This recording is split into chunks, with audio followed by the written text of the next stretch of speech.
அனைவருக்கும் வணக்கம். நம்ம daily prelims and mains point of வியூல கரண்ட் அஃபேர்ஸ் ஆர்டிகல்ஸ் பார்க்குறோம். இன்னைக்கு என்ன ஆர்டிகல்ஸ் இருக்கு அப்படிங்கிறத பார்ப்போம். ஸோ ஃபர்ஸ்ட் பார்த்தோம்னா வீரப்ப மொய்லி குழுவின் பரிந்துரைகள் என்ன அப்படின்னு சொல்லி கேட்டிருக்காங்க. வீரப்ப மொய்லி குழு நமக்கு தெரியும், செகண்ட் அட்மினிஸ்ட்ரேட்டிவ் ரிஃபார்ம்ஸ் கமிஷன் இல்லையா?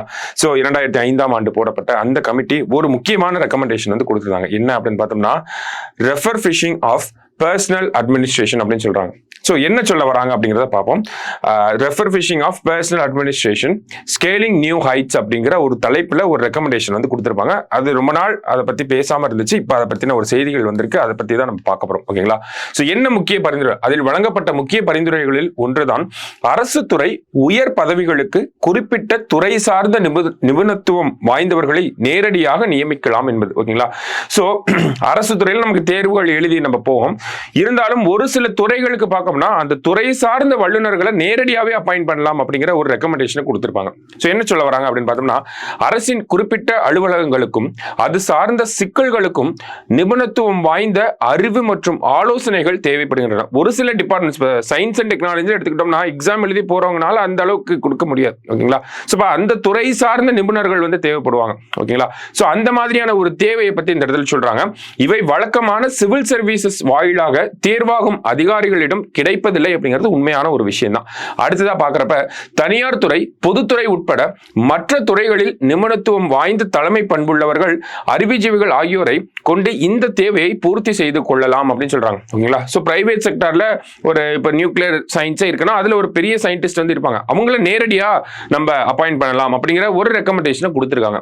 நிபுணர்களை குறுகிய கால அடிப்படையிலோ ஒப்பந்த அடிப்படையிலோ பொருளாதாரம், நிதி, தொழில்நுட்பம் மற்றும் பொதுத்துறை கொள்கை ஆகிய அரசு துறைகளுக்கு நியமிக்கலாம் அப்படின்னு சொல்லி எங்க வேணாலும் இவங்களை வந்து அப்பாயிண்ட் பண்ணலாம். குறுகிய காலமோ இல்ல ஒப்பந்தம் அடிப்படையிலோ ஒரு கான்ட்ராக்ட் பேசிஸ்லயோ நம்ம ஒரு நிபுணர்களை வந்து அந்த துறைகளுக்கு வந்து துறை சார்ந்த ஒரு விஷயங்களுக்கு மட்டுமே இதை வந்து பொருந்தும் வகையில இதை வந்து சொல்லியிருப்பாங்க. ஓகேங்களா? குறிப்பா இந்த சயின்ஸ் அண்ட் டெக்னாலஜில இது ரொம்பவே அப்ளிகபிள் ஆகும். சரிங்களா? அடுத்ததா பார்க்கிறப்ப நிபுணர்களை தேர்வு செய்யும் முறை மெரிட் அடிப்படையிலும் வெளிப்படைத்தன்மையில் முக்கியத்துவம் கொண்டதாகவும் இருக்க வேண்டும் அப்படின்னு சொல்றாங்க. சோ அந்த மாதிரி ஒரு நிபுணரை செலக்ட் பண்றாங்க அப்படின்னா அது ரொம்ப மெரிட் பேசிஸ்ல இருக்கணும் அப்படின்னு சொல்றாங்க. ரொம்ப டிரான்ஸ்பேரண்டா இருக்கணும் அப்படிங்கிறது சொல்றாங்க. ஏன்னா நம்ம டைரக்ட் அப்பாயின்மெண்டா இருக்க போது அப்ப ரொம்ப டிரான்ஸ்பேரன்சி இருக்கணும். என்ன காரணத்துக்காக அவங்களை வந்து நம்ம தேர்ந்தெடுத்திருக்கோம், அவங்களுக்கு என்ன குவாலிஃபிகேஷன் இருக்கு அப்படிங்கறதெல்லாம் வந்து பொதுவெளியில தெரிவிக்கணும் அப்படிங்கறதா சொல்ல வராங்க. சரிங்களா? இந்த மாதிரியான தேர்வு முறைகளை கண்காணிப்பதற்காகவே ஒரு தனி ஆணையமும் நியமிக்க வேண்டும் அப்படின்றத வீரப்ப மொய்லி ஆணையம், இரண்டாவது நிர்வாக சீர்திருத்த ஆணையத்துல இது பல ரெக்கமெண்டேஷன் கொடுத்திருப்பாங்க. அதுல இந்த மாதிரி ஒரு ரெக்கமெண்டேஷனையும் கொடுத்திருந்தாங்க அப்படிங்கறத சொல்ல வராங்க. சரிங்களா? சோ அடுத்ததா பாக்குறப்ப முதல் குழு எது அப்படின்னு சொல்றாங்க. சோ நிர்வாகம் சார்ந்த சீர்திருத்தங்களை பண்றதுக்காக முதல்ல வந்த குழு நமக்கு தெரியும் 1966 மொராஜி தேசாய் அவர்கள் தலைமையில இந்த குழு வந்திருக்கும். பின்னர் அவருக்கு பின்னாடி பார்த்தோம்னா அனுமன் தயா அவர் அந்த அதே முதல் நிர்வாக சீர்திருத்த ஆணையத்துக்கு தலைவரா தாங்கி இந்த விஷயத்தை பண்ணிருப்பாங்க. நிறைய பரிந்துரைகளை வந்து நமக்கு கொடுத்திருப்பாங்க அப்படிங்கிறதுலாம் நமக்கு தெரிஞ்ச ஒரு விஷயம் தான். சரிங்களா? சோ இந்த இடத்துல நம்ம பார்த்த முக்கியமான விஷயம் என்னன்னா ஒரு சில துறைகளுக்கு டைரக்டாவே வந்து அந்த துறை சார்ந்த நிபுணர்களை அப்பாயிண்ட் பண்ணலாம். அவங்களை வந்து கான்ட்ராக்ட் பேசிஸ்ல அப்பாயிண்ட் பண்ணலாம். அப்படி இல்லை அப்படின்னு பார்த்தோம்னா நமக்கு வந்து ஒரு ஒப்பந்தம் அடிப்படையில இல்ல ஒரு குறுகிய காலத்துக்கு இல்ல லாங் டர்மா கூட அப்பாயிண்ட் பண்ணிக்கலாம். அந்த மாதிரியான அப்பாயின்மெண்ட்ஸை வந்து ரொம்ப டிரான்ஸ்பேரண்டா வச்சுக்கணும், மெரிட் பேசிஸ்ல இருக்கணும். அந்த மாதிரியான அப்பாயின்மெண்ட்ஸை கண்காணிக்கிறதுக்காகவே ஒரு கண்காணிப்பு ஆணையம் அப்படிங்கறதே போடணும் அப்படிங்கறத இரண்டாவது நிர்வாக சீர்திருத்த ஆணையம் கொடுத்திருக்காங்க அப்படிங்கறத நம்ம தெரிஞ்சுக்கிட்டா போதும். ஓகேங்களா? முதல் சீர்திருத்த ஆணையம்னு போற்றக்கூடாது. இரண்டாவது சீர்திருத்த ஆணையம் வீரப்ப மொய்லி அவர்கள் தலைமையில இருந்த ஆணையம். சரியா? அடுத்தது நீதிபதி ஹேமா கமிட்டி அறிக்கை. என்ன இந்த நீதிபதி ஹேமா கமிட்டி அப்படிங்கிறது 2 நாளா இன்னைக்கு செய்தித்தாள்ல வந்து பிரதானமா இருந்த எல்லா நியூஸ் பேப்பர்ல இருந்த ஒரு விஷயம். என்ன அப்படின்னு பார்த்தோம்னா ஜஸ்ட் என்ன அப்படிங்கறத பார்த்துப்போம். 2017 கேரள சினித்துறையில பார்த்தோம்னா பாலியல் புகார்கள் அப்படிங்கிறது பெரும் அளவுல ரிப்போர்ட் ஆகும். ஓகேங்களா? அப்ப கேரள அரசாங்கம் என்ன பண்றாங்கன்னா 2017-18 ஹேமா, நீதிபதி ஹேமா அவங்க தலைமையில வந்து ஒரு கமிட்டி அப்பாயிண்ட் பண்றாங்க. ஒரு 3 பேர் கொண்ட குழு அப்பாயிண்ட் பண்றாங்க.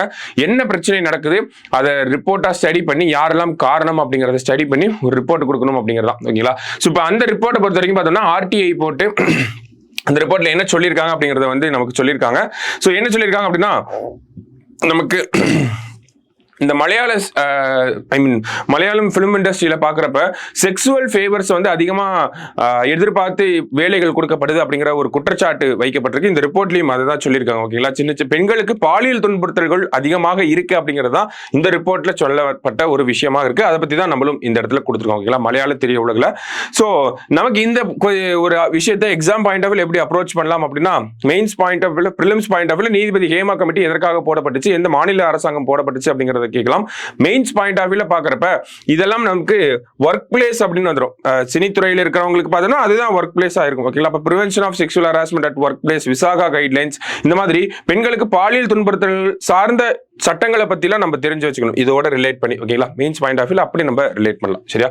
சோ இன்னைக்கு 2 ஆர்டிகல்ஸ் பார்த்திருக்கோம், ஒரு ரெக்கமெண்டேஷன், ரெண்டுமே கமிட்டிஸோட ரெக்கமெண்டேஷன்ஸ் தான் நம்ம பார்த்திருக்கோம். சரிங்களா? சோ மீண்டும் நாளை DNA மீட் பண்ணலாம். தேங்க்யூ.